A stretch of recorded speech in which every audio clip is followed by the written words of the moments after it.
నిజానికి నేను చాలా చిన్నవాడిని వీళ్ళ ముందు, వయసులోనూ జ్ఞానంలోనూ కూడా. కాకపోతే వాళ్ళ ప్రేమ అనురాగాలతో తమ్ముడిని ప్రాంతానికి పిలవాలి అని పెద్ద మనసుతో మరి నన్ను పిలిచి నాకు అవకాశం ఇచ్చారు. అందుని బట్టి అప్పటికి మీకు రుణపడి ఉంటాను అని దైవజనులిద్దరికీ నా ప్రత్యేకమైన అభినందనలు, శుభాలు తెలియజేస్తున్నాను. దేవుని పిల్లలరా, పాఠం కొంచెం పెద్ద పాఠం. ప్రసంగం గంట సేపు వింటారా మీరు? పాఠం బాగుంటుంది, కాస్త ఎక్కువసేపు అయినా. ఎందుకంటే చాలా ప్రయాణం చేసి వచ్చాను నేను హైదరాబాద్ నుంచి. రాత్రంతా నిద్ర లేకుండా కూర్చొని మళ్ళీ ఇప్పుడు 2 పాఠాలు, మళ్ళీ రాత్రికి మీటింగు. అందుకే కొంచెం శక్తిని దాచుకోవడానికి మాత్రమే కూర్చున్నాను, మరోలా భావించకండి. అందులోకి నేను కొంచెం పొడుగు కదా, కారు ప్రయాణంలో ఫ్రంట్ కాళ్ళు ఎట్టుకోవడానికి ఉండదు, ఇలా కాస్త ఇలా ముడుచుకుని కూర్చోవాలి. దానివల్ల ఏంటంటే ప్రయాణం అయిపోయిన వెంటనే కాళ్ళు విపరీతంగా వాపు నొప్పులు వస్తూ ఉంటాయి. అందుకే కూర్చున్నాను. మరి పెద్దవాళ్ళు ఉన్నారు అని ముందుగానే మాట తెలియజేస్తున్నాను. ఓకే, వాక్యంలోనికి వెళ్ళిపోదాం. భక్తిని సాధకము చేయటం ఎలా? ఈ పాఠం మీరు మనసు పెట్టి వింటే ఖచ్చితంగా పరలోకానికి వెళతారు. అంత మంచి పాఠం ఇది. మిమ్మల్ని పుట్టించిన మీ పరలోకపు తండ్రి దేవుడి వద్దకు మిమ్మల్ని చేర్చే అంశం ఇది. దేవుని పిల్లరా, ఈరోజు భూమి మీద ఉన్న మనుషులు పరలోకంలో ఉన్న కన్న తండ్రి పిల్లలు. ఒకే తండ్రి గర్భం నుండి భూమి మీదకి వచ్చిన మనుషులు భూమి మీద రకరకాలుగా విడిపోయారు. కులం పేరట విడిపోయారు, మతాల పేరట విడిపోయారు, ప్రాంతాల పేరట విడిపోయారు, జాతుల పేరట విడిపోయారు, రాష్ట్రాలుగా దేశాలుగా విడిపోయి మానవ జాతి ముక్కలైంది. ఒకే తండ్రి సంతానం, ఒకే తండ్రి పిల్లలైన ఈ మానవులను దేవుడు తన యొద్దకు తిరిగి సంపాదించుకోవడానికే బైబిల్ను రాశాడు. ఎలాగైనా భూమి మీద ఉన్న నా పిల్లల్ని తిరిగి నా యొద్దకు నేను తీసుకొని తెచ్చుకోవాలి. మన వాక్యం నేర్చుకోవాల్సింది ఎందుకు అంటే, దేవుడిని నమ్ముకోవాల్సింది ఎందుకు అంటే, మీరు ఈ రీసెర్చ్ సెంటర్కి వచ్చి చక్కగా దేవుడి జ్ఞానంలో మీరు ఎదగవలసింది ఎందుకు అంటే, మిమ్మల్ని పుట్టించిన మీ పరలోకపు తండ్రిని మీరు చేరుకోవడానికే. భక్తి గురించి మీరు చాలాసార్లు వినుంటారు. కాస్త ఈరోజు చాలా జాగ్రత్తగా వాక్యం వినాలి. భక్తిని సాధకము చేయటము ఎలా అన్నాం కదా. ముందు ఇందులో మీకు అర్థం కావాల్సినవి ఏంటంటే, భక్తి అసలు భక్తి అంటే ఏంటి. నెక్స్ట్ అక్కడ ఉన్న వెంటనే ఉన్నది ఏంటంటే సాధకము అంటే అర్థం ఏంటి? ప్రాక్టీస్. ఇంగ్లీష్లో అయితే ఎక్సర్సైజ్ అని కూడా అంటారు. రెండో పదం ప్రాక్టీస్ చేయటం, లేదంటే ఎక్సర్సైజ్. భక్తిని ప్రాక్టీస్ చేయాలా? భక్తి అనేది ప్రాక్టీస్ చేస్తేనే కానీ ఫుల్ఫిల్ అవ్వదా? ఇది మనం ఆలోచించాలి. ఈరోజు సమాజంలో, ముఖ్యంగా క్రైస్తవ సమాజంలో భక్తి అంటే ఏంటి?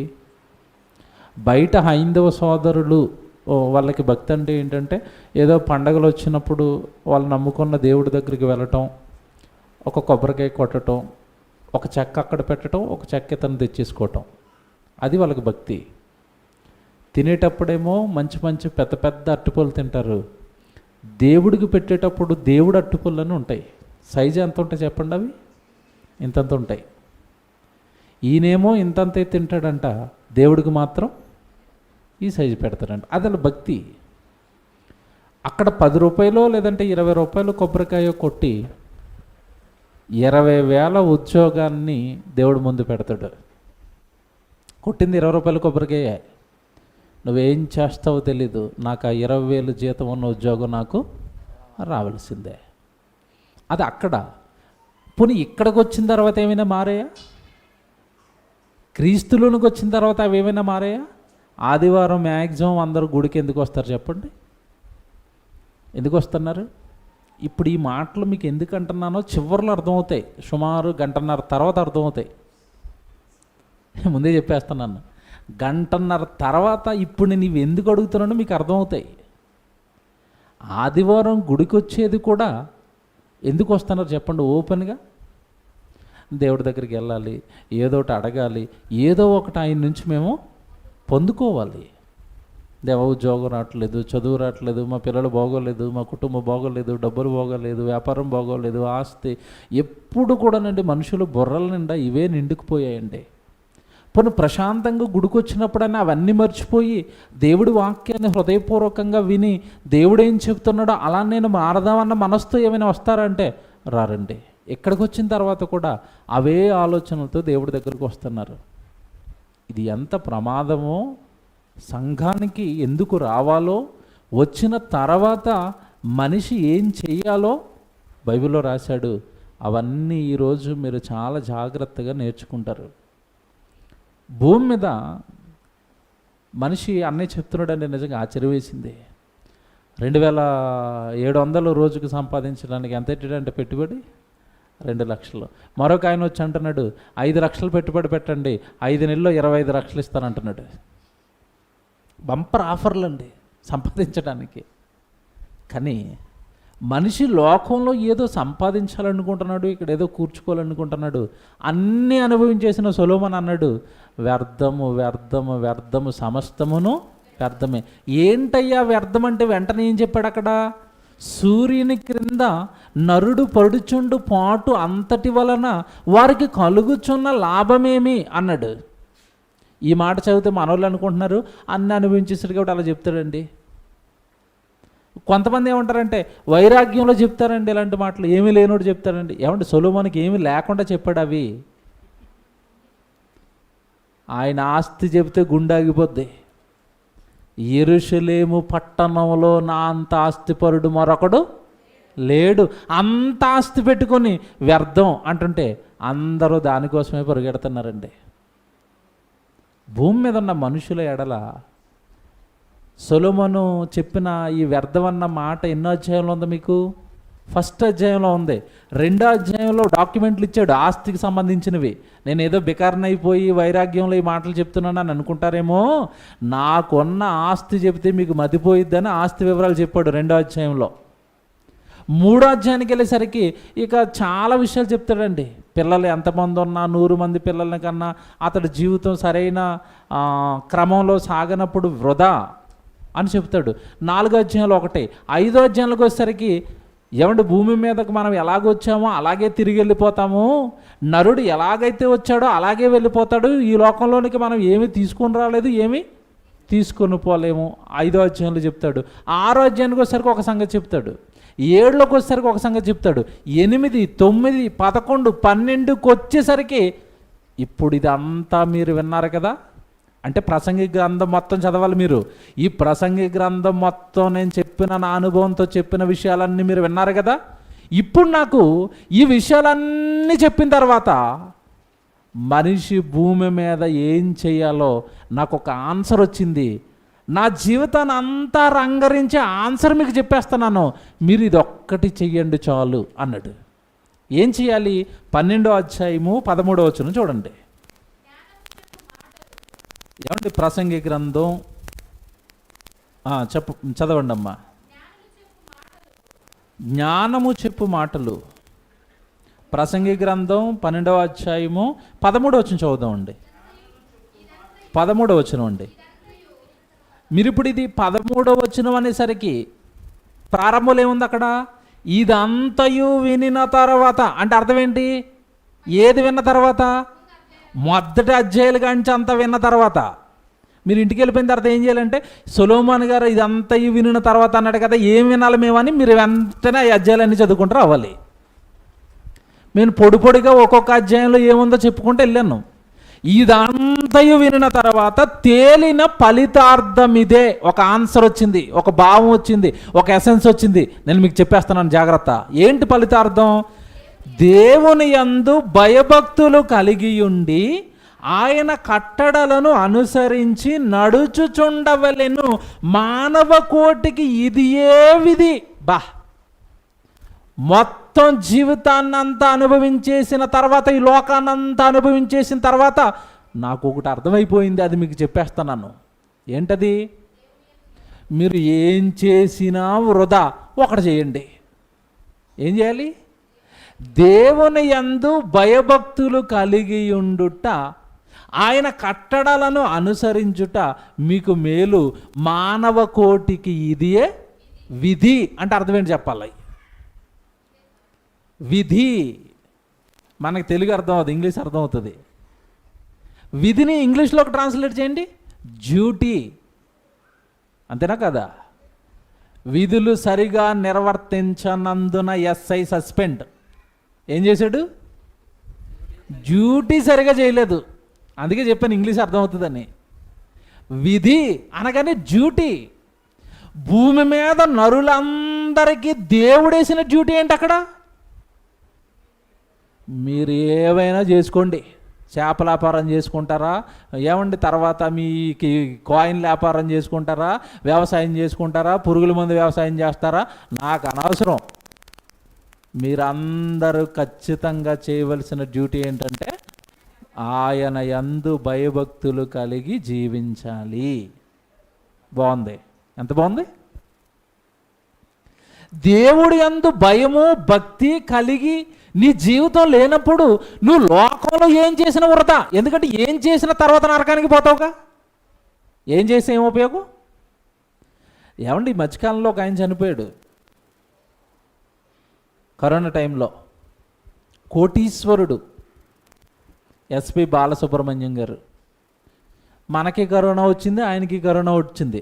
మనం పారాసెటమాల్ వేసుకుంటే బతికేసాం, ఆయనకి 8 కోట్లు ఖర్చు పెట్టినా చచ్చిపోయాడు. అవును కదా? ఎస్పి బాలసుబ్రహ్మణ్యం గారు హాస్పిటల్ ఖర్చు 8 కోట్లు. ఎంత ప్రయత్నించారండి సినిమా వల్ల. గొంతు పోతుంది బాబోయ్, మా పాటలు ఎవడు పాడతాడు? మన పాట పాడమంటే పాడలేదండి తెలుసా. జాన్సన్ అని ఎంత రిక్వెస్ట్ చేశాడో, మా పాట పాడండి, మా పాట. కరోనాకి ముందండి, ఒక 6 నెలలు ముందు ఎంత రిక్వెస్ట్ చేశాడండి, మా పాట పాడండి. లేదు లేదు లేదు, నేను మీ పాట మేము పాడను. శాపం తగిలేసిందేమో అనిపిస్తుందండి ఒకసారి. జాన్సన్ అని చాలా బాధపడిపోయాడు అతని విషయంలో.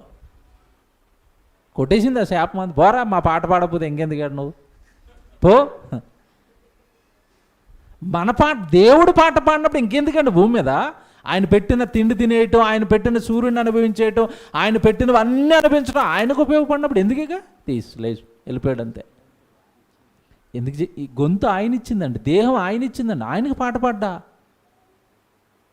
అందుకే ఆయన్ని ఎందుకు జ్ఞాపకం చేశాను తెలిసి ఇప్పుడు, ఒరి నీకు ఏమున్నా సరే లోకంలో దేవుని యందు భయభక్తులు లేకపోతే నువ్వు పోతావు. ఎక్కడికి? నరకానికి. అలాంటప్పుడు ఏముండి ఏం ఉపయోగం? ఇక్కడ రెఫరెన్స్ రాశారు చూడండి, సామెతల గ్రంథం 11:14. ఉగ్రత దినమందు ఆస్తి అక్కరకు. అంటే అర్థం ఏంటి? దేవుడికి కోపం వస్తే భూమి మీద ఏ ఆస్తి నిన్ను కాపాడలేదు. కాపాడేది ఒకటే. ఏది కాపాడు తెలుసా? దేవా అనండి, పారాసెటమాల్ వేసుకుంటే బతికేస్తారు. సూత్రం తెలియలేదండి లోకానికి తెలుసా. మనకు కరోనా వచ్చిందండి, మీరు ఏ హాస్పిటల్కి వెళ్ళిపోయి కోట్లు ఖర్చు పెట్టారు మీరు చెప్పండి. మీరు ఎవరు కరోనా రాలేదా?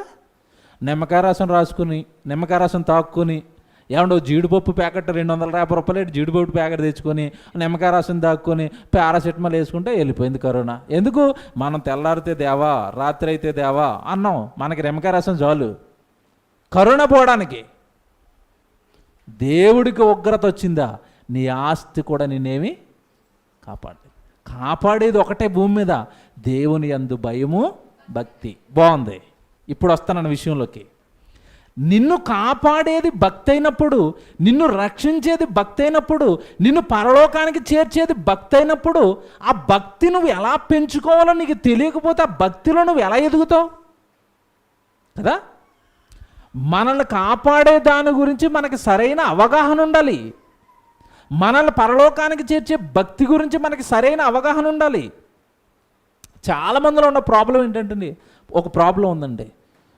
ఏంటో ప్రాబ్లం అంటే, వాక్యం ఒకటి చెప్తూ ఉంటుంది, ఈయన ఇంకొకటి చేస్తూ ఉంటాడు. కానీ నేను భక్తిపరుడినే అని ఫిక్స్ అయిపోతాడు. ఇది తప్పు. నువ్వు అనుకున్న భక్తి నిన్ను పరలోకానికి చేర్చదు. దేవుడు చెప్పిన భక్తిలోకి నువ్వు వస్తే నిన్ను పరలోకానికి చేర్చుకుంటాడు దేవుడు. చాలామందిలో ఉన్న మూఢభక్తి ఉంటుంది. ఇశ్రాయేలు గురించి రామపత్రికలో దేవుడు మాట్లాడుతూ అంటాడు, వారు దేవుని యందు ఆసక్తి గలవారని వారిని గురించి సాక్ష్యం ఇచ్చుచున్నాను, అయినను వారి ఆసక్తి జ్ఞానానుసారమైనది కాదు. చూసారా, నేనంటే ఇష్టం ఉంది వాళ్ళకి, కానీ ఆ ఇష్టం వాక్యానుసారమైన ఇష్టం కాదు. అన్నయ్య వస్తుంటే కారులోకి సంగతి చెప్తున్నాడండి. ఒక ఆయన ఎదురయ్యాడు. వందనాలు చెప్పాడు అన్నయ్య. ఇలా అనుకుని వెళ్ళిపోతా ఉన్నాడు. ఆయన అందరికీ అంటాడంట, వచ్చిన వాళ్ళకి వాక్యం చెప్పడంట, ముందు నా కాలు చూడు ఎలా ఉన్నాయంటాడంట. అంటే అర్థం ఏంటి?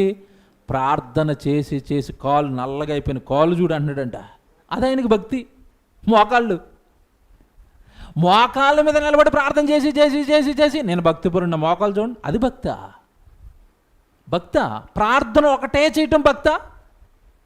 చాలామందికి ఇవేమి తెలియదండి. అపోస్తులు సంఘాన్ని కట్టారు. ప్రారంభ శతాబ్దంలోనూ ఉన్న సంఘం. 2వ అధ్యాయంలో సంఘం కట్టిన తర్వాత పౌలు గారు వాళ్ళకి ఏం చేయాలో చెప్తాడు. ఏం చెప్పాడు 40వ వచనంలో? మీరు దేంట్లో ఉండాలి? సంఘమా, బాప్తిజం తీసుకున్నారు కదా, మీరు దేంట్లో ఉండాలి? అపోస్తుల బోధ యందును. నెక్స్ట్, ఆ అపోస్తుల బోధ దొరుకుతున్న సహవాసం. ఏ సహవాసం పడితే అందులో ఉండకూడదు. మళ్ళీ మీకు అర్థమైందా?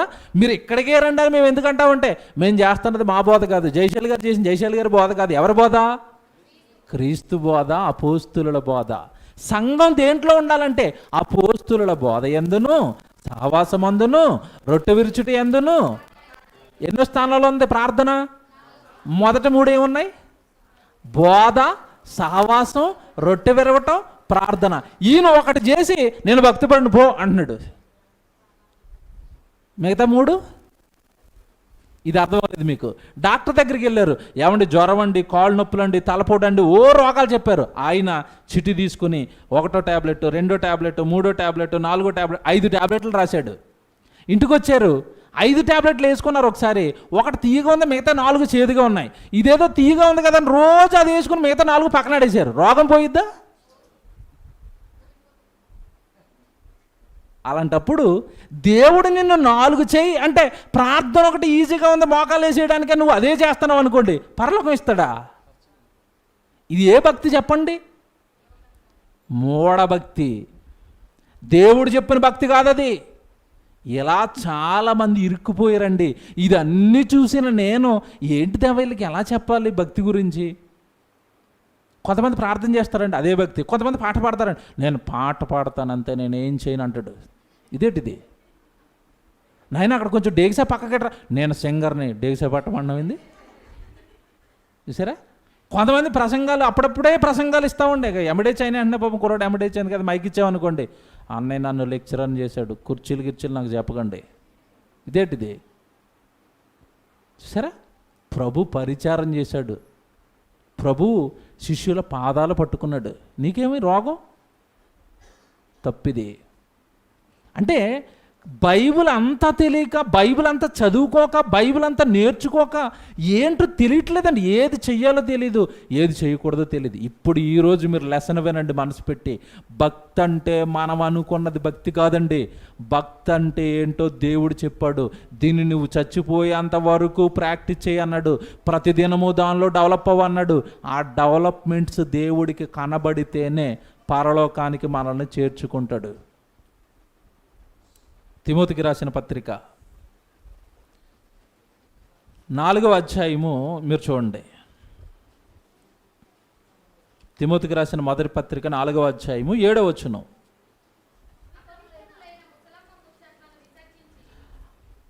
అపవిత్రములైన ముసలమ్మ ముచ్చటలను విసర్జించి దైవభక్తి విషయములో. చూసారా? వచ్చింది చూడండి, మన టైటిల్ ఇదే, భక్తిని సాధకము ఎలా చేయాలి, భక్తిని సాధకం ఎలా చేయాలి. ఇది ఇక్కడ తిమోతి గారితో అంటున్నాడు. ఎవరెవరికి రాస్తున్నారో అర్థం అవ్వాలి మనకి. ఎవరెవరికి రాస్తున్నారు? పౌలు గారు రాస్తున్నారు. ఎవరికి రాస్తున్నారు? తిమోతికి రాస్తున్నారు. ఇంతకీ తిమోతి ఎవరు? బాప్తిసం తీసుకుని ఏ పని చేయక ఆదివారం గుడికి చివరిని కూర్చుని ఇంటికి వెళ్ళిపోయి ఆయన ఎవర్రా చెప్పాలి తిమోతి గారు? చిన్నప్పటి నుంచే విశ్వాసి, యవ్వన ప్రాయంలో దైవజనుడు, దేవుడి వాక్యాన్ని చెబుతున్నవాడు, సంఘాలకు దూతగా పంపబడుతున్నవాడు. ఇలాంటి వ్యక్తిని అంటున్నాడు, నాయనా తిమోతి, నువ్వు అపవిత్రములైన ముసలమ్మ ముచ్చట్లు మానే. ముసలమ్మ ముచ్చట్లు అంటే ఇక్కడ మరి ఈ లోకల్ లాంగ్వేజ్లో ఏమంటారు? కొంచెం మరి తెలంగాణ కదా, ఏమంటారు తెలంగాణలో ఏమంటారంటే ఒక నాటు పదం ఉంటుందండి, పనికిరాని సోది కబుర్లు అంటారు కదా. అప్పుడప్పుడు చూడండి గ్రామాలు ఏమంటే ఇంట్లో ఈ మన కాలనీలో అలాగే వెళ్తున్నప్పుడు ఇంటి ఎదురుగా ఆవిడ కూర్చుంటుంది, యువతలు ఇప్పుడు కూర్చుంటుంది. ఇక చూడండి స్టార్ట్ అవుతుంది వంటలు అయిపోయిన తర్వాత, అక్క ఏంటి కూర, రాత్రి మీ ఆయన లేటుగా వచ్చాడు, ఎందుకు లేటుగా వచ్చాడు, ఎక్కడికి వెళ్ళాడు అడిగేవా లేదా, మీ పిల్లలు ఏంటి రోడ్డు మీద అక్కడ కనపడ్డారు, నాకు వాళ్ళు ఏం చేస్తున్నారు, నీకు అవసరం వాళ్ళ ఇంటి గొడవలు. వాళ్ళ ఇంట్లో లేనిపోని అనుమానాలు ఈవిడ వేస్తుందండి ఇక్కడ కూర్చుని. ఆ భర్త అంటే ఆవిడకి చాలా ఇష్టం, ఈవిడ వేసిన అనుమానాలు ఆవిడ హృదయంలో నాటుకుపోయి, అవునక్క రాత్రి లేటుగా వచ్చాడు, మీకు ఎక్కడైనా కనపడ్డాడు మా ఆయన, అవసరమా ఏంటి? వీటన్నిటిని ఏమంటారు? ముసలమ్మ ముచ్చట్లు. ఆ ఎదురుగా కూర్చున్న ఆవిడ్ని, అక్క రాత్రి ప్రసంగం చెప్పాడు శ్రీనన్న వచ్చి, భలే చెప్పాడు అక్క, ఒకసారి చదువుకుందాం ఇద్దరం బైబిల్ తీసుకుని. ఇవి కరెక్ట్ ముచ్చట్లు. ఇవి ఉంటాయా? అబ్బే, ముసలమ్మ ముచ్చటలు అంటే అర్థం ఏంటంటే నీకు నయా పైసా ఉపయోగం లేని సంభాషణలు, మాటలు, వాటిని పక్కకు పెట్టి ముసలమ్మ ముచ్చటలను విసర్జించి దేవభక్తి విషయములో నీకు నీవే సాధకం చేయి, ప్రాక్టీస్ చేయి. ఎవరు ప్రాక్టీస్ చేయాలండి ఇక్కడ? ఎవరిని ప్రాక్టీస్ చేయమంటున్నాడు? తిమోతిని. ఈ తిమోతి హిస్టరీ చెప్తాను ఇప్పుడు మతిపోయిద్ది మీకు. చిన్నోడేం కాదు ఈ తిమోతి, చిన్ననాటు నుండే దేవుడిలో ఎదుగుతున్న భక్తిపరుడు. తెలుసా తిమోతి గారు భక్తిపరుడు? మొదటి అధ్యాయం 3వ వచనం చూడండి, రెండో పత్రిక మొదటి అధ్యాయము 3వ వచనం.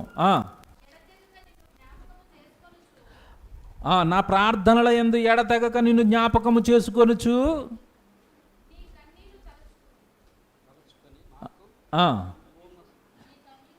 చదవండి. నీ కన్నీళ్లు తలుచుకుని నాకు సంపూర్ణ ఆనందం కలుగుటకై నిన్ను చూడవలనని రేయింపగల్లో ఆపేక్షించుచు నీ అందున్న నిష్కపటమైన విశ్వాసమును జ్ఞాపకము చేసుకుని నా పితరుల ఆచార ప్రకారము నిర్మలమైన మనస్సాక్షితో నేను సేవించుచున్న దేవుని ఎడల కృతజ్ఞుడవై ఉన్నాను. ఆ విశ్వాసము మొదట నీ అవ్వయైన లోయలోను. ఎవరు? తిమోతి గారు అవ్వ విశ్వాసురాలంట. నీ అవ్వయైన లోయలోను నీ తల్లి అయిన యూనికేలోను వసించెను, అది నీ అందు సహవసించుచున్నదని నేను రూఢిగా నమ్ముచున్నాను. బా, ఎలాంటి ఫ్యామిలీలో పుట్టాడు చూడండి. వాళ్ళ అవ్వ విశ్వాసురాలంట, నెక్స్ట్ వాళ్ళ అమ్మ యూనికే విశ్వాసురాలంట. ఆ విశ్వాసం తిమోతి గారిలో కూడా ఉందని నేను ఖచ్చితంగా నమ్ముతున్నాను. మరి ఇంత పెద్ద విశ్వాసికి మరలా ఏం అవసరం పడుతుంది? భక్తిని ప్రాక్టీస్ చేయి. ఇప్పుడు మీరు చెప్పండి, మీ అవ్వ విశ్వాసురాలా?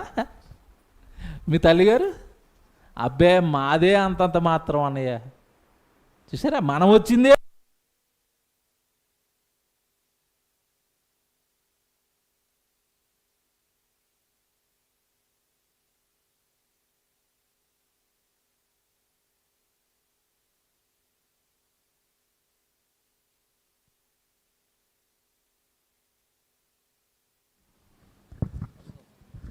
హలో హలో హలో ఓకే అండి, సౌండ్ తిమోతి గారు ఒక మంచి కుటుంబంలో పుట్టాడండి. చిన్ననాటి నుండే తల్లి అలాగే అవ్వ ఇద్దరు విశ్వాసులు.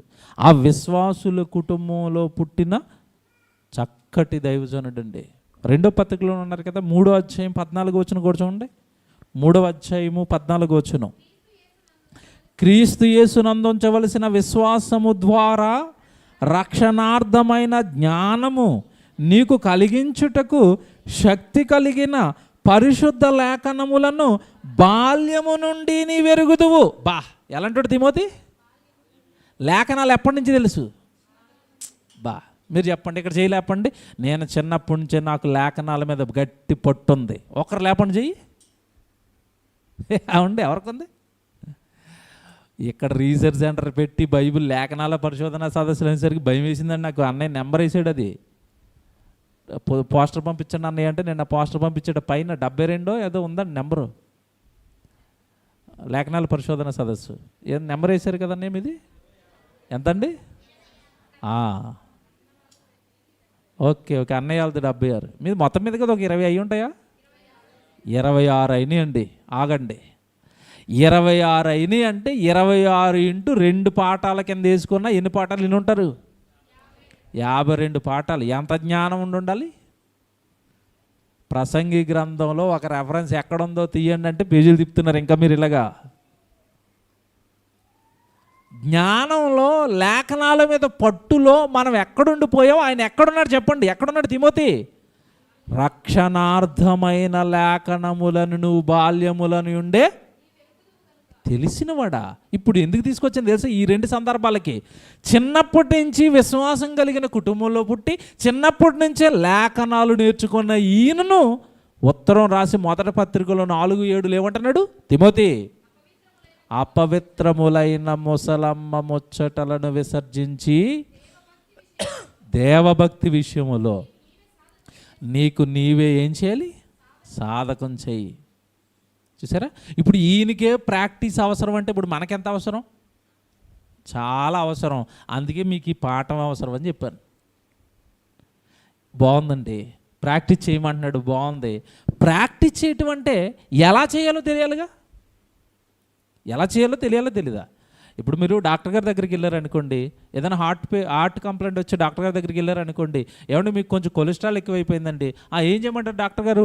ఈ టాబ్లెట్లు వేసుకోండి, ఈ ఫుడ్ తినండి, అలాగే కొంచెం మీరు ఎక్సర్సైజ్ చేయండి అంటాడు. అలాగే అండి, ఎక్సర్సైజ్ చేసేస్తానని బయటకు వచ్చేస్తారా? ఎలా చేయాలని అడుగుతారా? ఏమి ఎక్సర్సైజ్ చేయాలండి, ఎలా చేయాలండి? అప్పుడు చెప్తాడు, 2 షూలు కొనుక్కోండి, పొద్దున్న గ్రౌండ్లో పడి పరిగెట్టండి. అంతేనా? ఎక్సర్సైజ్కి కావాల్సినవి ఏంటి?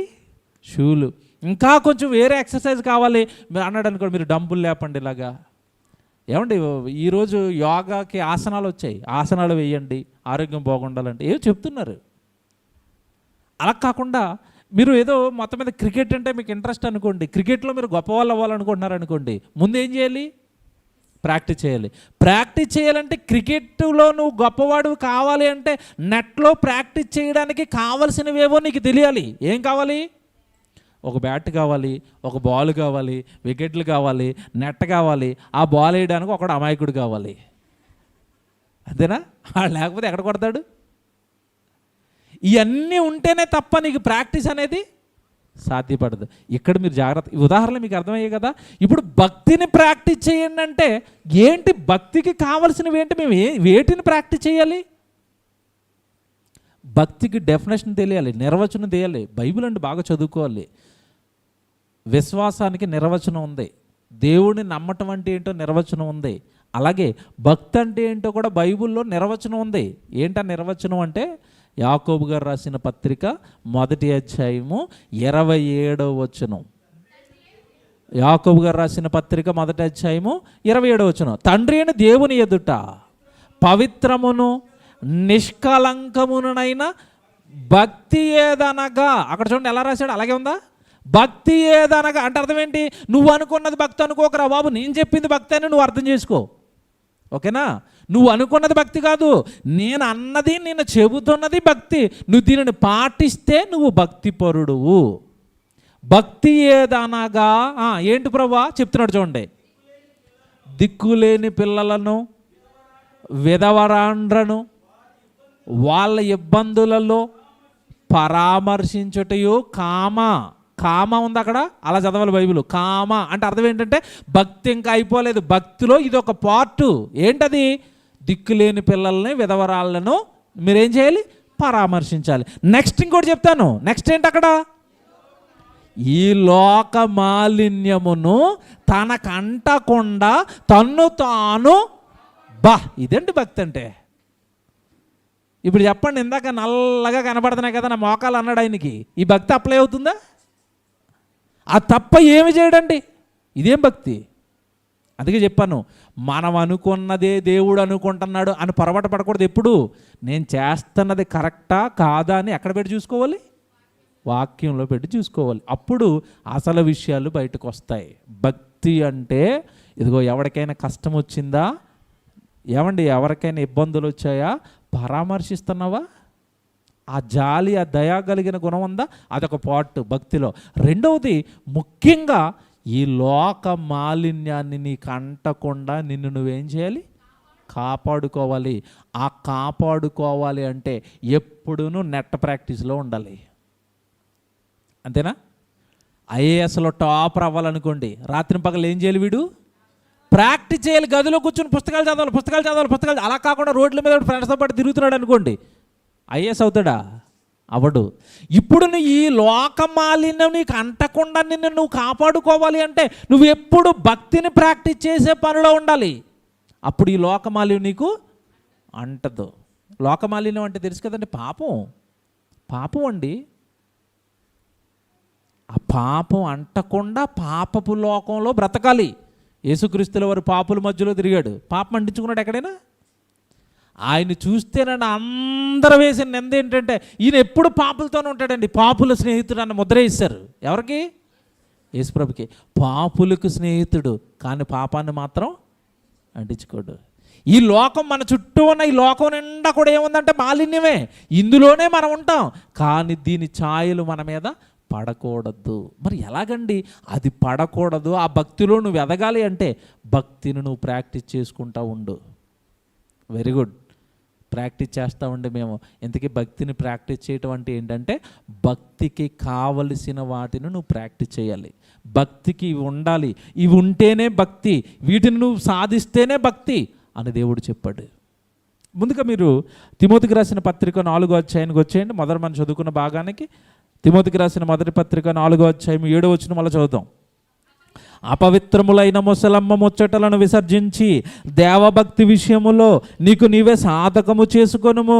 శరీర సంబంధమైన సాధకము కొంచెము మట్టుకే ప్రయోజనకరమగును, కానీ దైవభక్తి ఇప్పటి జీవము విషయములోను రాబోవు జీవము విషయములోను వాగ్దానముతో కూడినదైనందున అది అన్ని విషయములలోనూ. చూసారా ఎంత బాగా చెప్పాడో? మీరు లోకంలో ఏవేవో సాధకాలు చేస్తున్నారు కదా. నేను పోలీసుని అయిపోవాలని ఒక ఆయన సాధకం చేస్తున్నాడు, నేను ఐఏఎస్ అయిపోవాలని ఒక ఆయన సాధకం చేస్తున్నాడు, నేను సినిమా యాక్టర్ని అయిపోవాలని ఒక ఆయన సాధకం చేస్తున్నాడు, నేను మంచి బిజినెస్ మ్యాన్ అయిపోతానని ఒక అతను సాధకం చేస్తున్నాడు. ఆ సాధకాలన్నీ మీకు కొంచెము మట్టుకే ప్రయోజనకరం, కానీ దేవుడి భక్తిని మీరు సాధకం చేశారా, ఇప్పటి జీవం విషయంలోనూ రాబోయే జీవం విషయంలోనూ అది మీకేమవుతుంది? ప్రయోజనకరం, మిమ్మల్ని కాపాడుతుంది. ఎంత బాగుందండి. కనుక ఇప్పుడు ఖచ్చితంగా మీరు ఒకటి ఫిక్స్ అవ్వాలి. ఏంటి? భక్తిని ఖచ్చితంగా మనం ఏం చేయాలి? ప్రాక్టీస్ చేయాలండి. బాగుంది. ఇంతకీ ఏంటి ప్రాక్టీస్ చేయటం అంటే భక్తికి కావలసినవి కొన్ని ఉన్నాయి అని చెప్పాడు దేవుడు. వాటిని మీరు ప్రాక్టీస్ చేయాలి. ఏంటంటే అవి? పేతురు గారు రాసిన పత్రిక 2వ పత్రిక రండి. పేతురు గారు రాసిన 2వ పత్రిక 1వ అధ్యాయము 2వ వచనం కూడా చదువుకుంటూ వెళ్దాం. జాగ్రత్తగా నెమ్మదిగా చదవాలి, స్పష్టంగా జాగ్రత్త చదువుదాం. ఇవి పేతురు గారు రాసిన 2వ పత్రిక 1వ అధ్యాయము 2వ వచనం. తన మహిమను బట్టి గుణాతిశయములను బట్టి మనలను పిలిచిన వారిని గూర్చిన అనుభవ జ్ఞానము మూలముగా ఆయన దైవశక్తి జీవమునకును భక్తికిని, ఇక్కడ పట్టుకోండి దీన్ని, భక్తికిని కావలసిన వాటన్నిటినీ మనకి దయచేయుచున్నందున. ఆగాలి. భక్తికి కావలసిన వాటన్నిటినీ దయచేయుచున్నందున. భక్తిగా మీరు భూమి మీద మీరు జీవించాలి అంటే, భక్తిపరుడుగా దేవుని ఎదుట మీకు మార్కులు పడాలి అంటే వాటికి కావలసినవి కొన్ని ఉన్నాయంట. అవి దేవుడు మీకు దయచేసాడంట. అదేనా అక్కడ చెప్తున్నాడు. మళ్ళీ చదువుతాను చూడండి, జాగ్రత్తగా బైబిల్ చూసుకోండి. భక్తికి కావలసిన వాటన్నిటినీ మనకు దయచేయుచున్నందున. ఇంతకీ భక్తికి కావలసినవి దేవుడు మనకి ఏమి దయచేశాడు, ఏటిని మనం ప్రాక్టీస్ చేయాలి అంటే, మీరు ఇదంతా చదువుకోవాలి, తర్వాత నాకు టైం అయిపోతుంది. 5వ వచనానికి వెళ్ళిపోతాం డైరెక్ట్గా. 5వ వచనం, ఆ హేతువు చేతనే మీ మట్టుకు మీరు పూర్ణ జాగ్రత్త కలవారై. దేవుడి విషయంలో ఎలాగుండాలి ఉంటుందండి? దేవుడి విషయంలో మనుషులు జాగ్రత్తగా ఉండమన్నాడా, పూర్ణ జాగ్రత్త కలవారై అన్నాడా? చూసారా ఎంతమంది బైబిలు? మనకేంటంటే అన్ని విషయాల్లోనూ జాగ్రత్త ఉంటుంది, దేవుడి విషయంలో అసలు ఉండదు. ఉద్యోగానికి 9 గంటలకు రమ్మన్నాడు సారు, ఎన్ని గంటలకు వెళ్తారు? 8:9కే ప్రజెంట్ సార్ అంటాడు అక్కడ. గుడిలో పరిశోధన, లేఖనాల పరిశోధన సదస్సు 10 గంటలకే అని పాంప్లెట్ వేశారు. ఎన్ని గంటలకు వస్తారు? 11. అడిగే దిక్కే లేదు, పో అంటారు అంతే. అంతేనా? దాంట్లో ఉన్న అర్థం ఏంటంటే, మమ్మల్ని ఎవడడుతాడు 11కి వెళ్తే? 10 గంటలకు వెళ్ళి కూర్చున్నాం అనుకోండి, అందరిలోని ఇదే ఫీలింగ్ ఉంటుంది. మీకు తెలియక చేస్తున్నారేమో చెప్తున్నాను, ఇది మీరు జాగ్రత్తగా పట్టుకోండి దీన్ని. 10 గంటలకని వేశారు, వెళతాం 10 గంటలకి. ఏదో ఆ స్పీకర్ గారు వాళ్ళేమో 11 గంటలకు వస్తారు. ఈలోపు పాటలు అంటారు, వీడియో పాటలు అంటారు, పాట పాడతావా అని పొరపాటు నాకు మైక్ ఇచ్చేస్తారేమో. పోనీ ఒకవేళ నాకు పాట రాదు, చివరిలో కూర్చొని వాళ్ళు పాటలు పాడుతున్నప్పుడు ఏమైనా స్తుతిద్దామా, దేవుడిని మహింపరుద్దాం, ఇదేముండదు. ప్రసంగం టైంకి వెళ్దాంలే, పాటలు పాడుకుంటారు. ఇలాంటి వాళ్ళు ఎప్పటికీ పాట రాదండి వీళ్ళకి. శాపం ఇస్తున్నాను నేను. నువ్వు మొదట వచ్చి కూర్చుని ఆ పాట ఎలా పాడుతున్నాడో చూస్తే, అయ్యో నిన్న కాకమోన వచ్చిన తమ్ముడు పాట పాడుతున్నాడు, చెల్లి పాట పాడుతుంది, నేనేమైనా పాట పాడాలంటే మనసు వస్తుంది. పాటలన్నీ అయిపోయిన తర్వాత ప్రసంగానికి వస్తే ఇంకేం వస్తాయి నీకు? అర్థమైందా లేదా మీకు? ముందు రండి. ఎందుకు రావాలో తెలుసా? నీకంటే ముందు ఒక తమ్ముడు పాట పాడుతుంటే పాట పాడాలన్న ఆశ పుడుతుంది నీకు. అవును కదా? మొదట ప్రసంగానికి వచ్చేసామనుకోండి, తొలి పలుకులు భలే చెప్పాడు అన్నయ్య, నాది అమ్మడెచ్ అయిపోతుంది, నేను కూడా అలాగే ఏమైనా పాటలు రాసుకోలేమో, నేను కూడా ఇలా మాట్లాడలేమో, ఆశ పుడుతుంది. ఏమీ లేకుండా అన్నీ అయిపోయిన తర్వాత వస్తుంటే నీకు ఏమి వస్తుంది చెప్పండి? దేవుడి సన్నిధిలో ఏమి రావండి. ఇలాంటి వాళ్ళకి ఏమి రావు. మొదట రండి, మొదట కూర్చోండి. పాటలు పాడుతున్నప్పుడు మీరు దేవుని స్తుతించండి, మహింపరచండి. అతను పాడుతున్నప్పుడు ఆ పాట మీకు వస్తే అతనితో గాత్రం కలపండి, దేవుని మహింపరచండి. మీ జిహ్వా ఫలాలు ఇవ్వాలి దేవుడికి అన్నాడు కదా. ఏవి 4 నుండి మీ దేవుడికి ఏం వస్తున్నాయి ఫలాలు? ప్రసంగానికి వచ్చారండి, మేము మాట్లాడతాం, మీరు ఏం చేయాలి చెప్పండి? అంతే, చెవులకి తప్ప ఏటికి పని ఉంది చెప్పండి? మీరు దేవుడి సన్నిధిలోకి వచ్చి మీ అవయవం దేన్ని వాడకపోతే దేవుని ఏం మహింపరుస్తున్నారు మీరు? పాటలు పాడే టైంకే రండి, వాళ్ళతో గాత్రం కలపండి.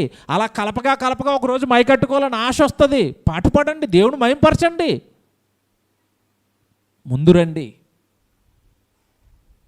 దేవుడి సన్నిధి విషయంలో అస్సలు మనుషులకు జాగ్రత్త లేదండి. ఇక్కడ ఏమన్నాడు చూడండి, ప్రారంభమే ఏమని చెప్తున్నాడు తెలుసా? మీరు ఆ హేతువు చేతనే మీ మట్టుకు మీరు పూర్ణ జాగ్రత్త కలిగిన వారై మీ విశ్వాసమునందు సద్గుణమును, లిస్ట్ రాసుకోండి జాగ్రత్తగా, మీ విశ్వాసమునందు సద్గుణమును, సద్గుణమునందు జ్ఞానమును, జ్ఞానమునందు ఆశానిగ్రహమును, ఆశానిగ్రహమునందు సహనమును, సహనమునందు భక్తిని, భక్తియందు సహోదర ప్రేమను, సహోదర ప్రేమయందు దయను అమర్చుకొనుడి. ఏం చేయాలంటే ఇవన్నీ ఎక్కడ అమర్చుకోవాలి? ఆత్మీయ జీవితానికి అమర్చుకోవలసిన ఇటకలివి.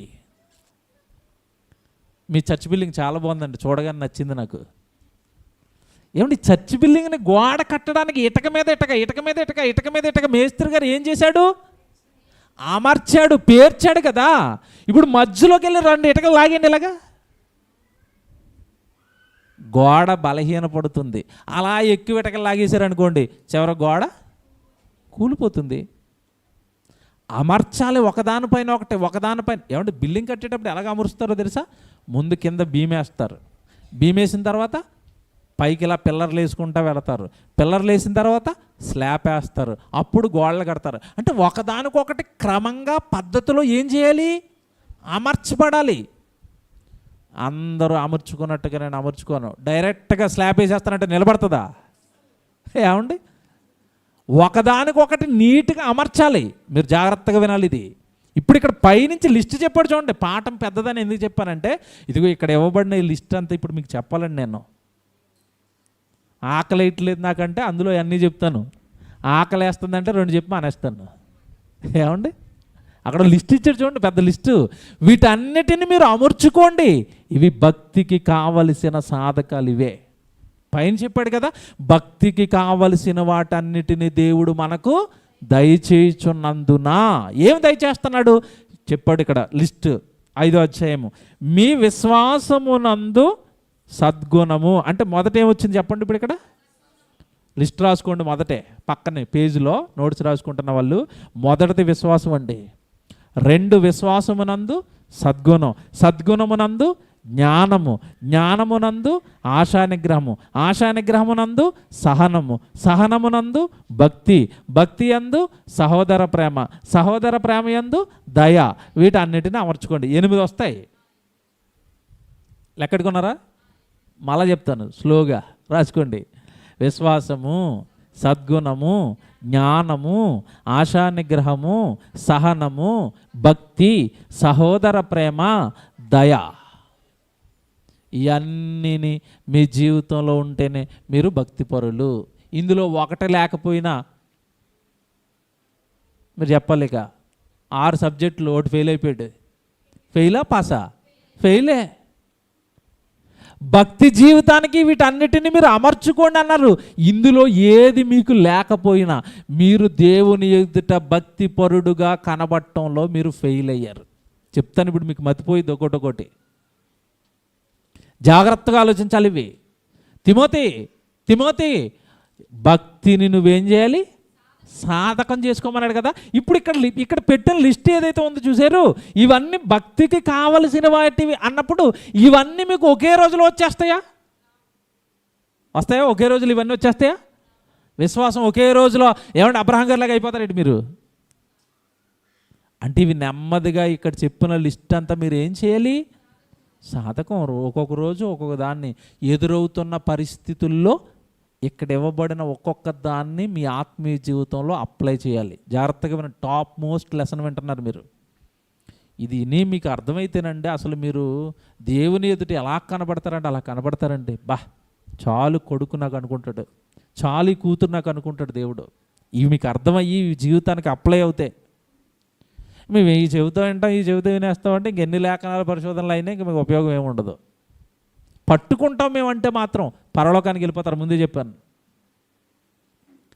భక్తికి కావలసిన వాటిల్లో ఫస్ట్ ఏముంది అక్కడ? విశ్వాసం. ఇది చెప్తాను ఇప్పుడు. విశ్వాసం అనగానే మరలా మనం అనుకున్నది విశ్వాసం కాదు. మళ్ళీ ఏమండి, ఇదేంటండి బాబు ప్రతిదాన్ని కొట్టేస్తున్నాడు, ఉన్నాటిని పోగొడుతున్నాడు ఈయన అనుకుంటున్నారేం మీరు? ఏమంటే విశ్వాసం అనేసరికి ఇప్పుడు చూడండి, కొంతమంది రక్షణ టీవీ, ఆరాధన టీవీలో మైకులు పెట్టుకుని వచ్చేస్తారు. నేను విశ్వాసిగా ఎలా మారానో తెలుసా? నాకు కోపల కిడ్నీ పోయింది. వింటున్నారా? మీరు ముందు ప్రార్థన చేయించుకున్నాను, అయ్యగారి దగ్గరికి వెళ్ళిన తర్వాత ప్రార్థన చేసిన తర్వాత 2వ టెస్ట్ చేశాను, కిడ్నీ సెట్ అయిపోయింది, అందుకే నేను దేవుడిని నమ్మాను. విశ్వాసం ఇది? విశ్వాసం అంటే బైబిల్ ఇచ్చిన డెఫినేషన్ ఏంటి?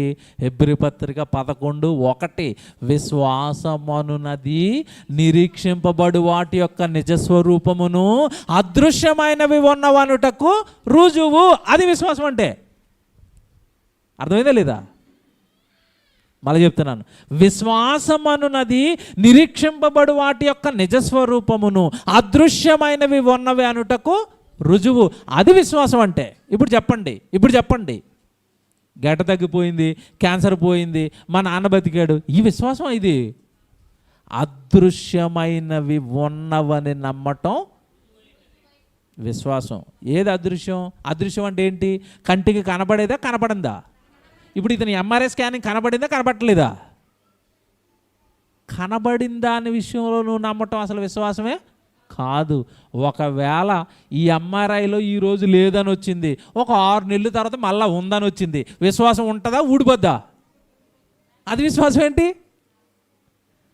పరలోకం ఉందని దేవుడిని నమ్మావు, ఎప్పటి వరకు ఉంటుంది చెప్పండి?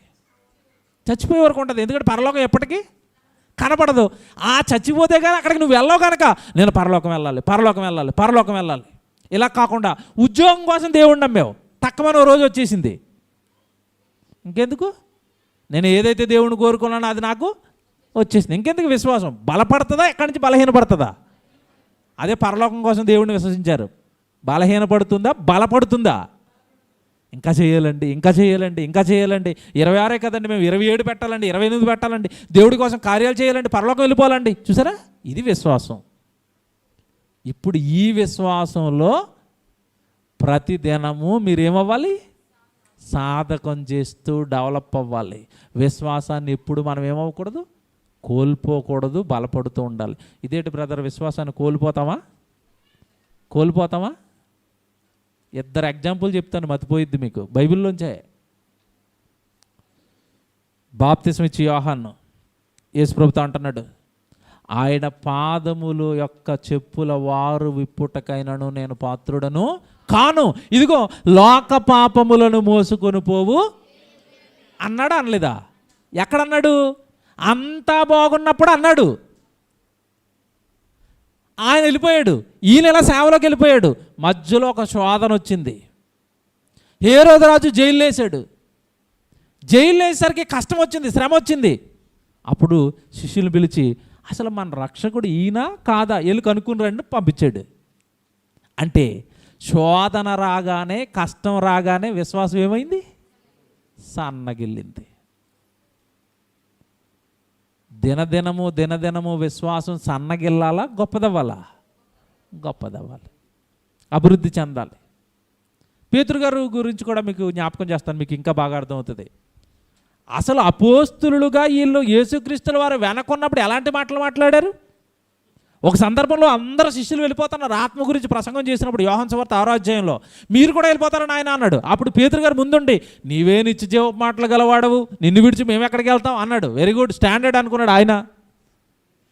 యేసు ప్రభుని పట్టుకుని సిలువ కేసి 4 దెబ్బలు కొట్టగానే ఆయన ఎవడో మాకు తెలియదు పో అన్నాడు. అనలేదా పేతురు గారు? ఎన్నిసార్లు? అది ఇవన్నీ మనకి దేవుడు ఎందుకు పెట్టాడు అంటే, నీ ఆత్మీయ జీవితంలో కూడా నీకు శోధనలు వస్తున్నప్పుడు నువ్వు పడిపోతున్నావా, ధీటుగా దాన్ని నిలబడి, ఏమైనా నేను గుడికి వెళ్తాను, ఏమైనా పరిశోధనలకు వెళ్తాను, ఏమైనా సంఘంతోనే ఉంటాను, ఏం చేసినా నేను దేవుడి కోసమే, నా శ్రమలా నా కష్టాలా వస్తాయి అని విశ్వాసంలో నువ్వేం చేయాలి? దినదినము అభివృద్ధి చెందాలి. దీనికి ప్రాక్టీస్ అవసరమా కాదా మీరు చెప్పండి? ఖచ్చితంగా అవసరం. ఒక్క రోజులో ఎవరు అబ్రహాములు అవ్వరు. కనకంటున్నాడు తిమోతితో, నాయనా నీ భక్తిని నువ్వు సాధకం చేయంటే విశ్వాసాన్ని దినదినం ఏం చేయాలి? అభివృద్ధి చెందించు. అపోస్తులు ఒక ప్రార్థన చేస్తారు. ఒక్క వచనం చూపిస్తాను దీనికి సంబంధించి. లూకాసు వార్తలో అనుకుంటాను ఒక మాట ఉంటుంది చూడండి. లూకాసు వార్త, మా విశ్వాసమును అభివృద్ధి పొందించు ప్రభువా అని అడుగుతారు చూడండి. లూకాసు వార్త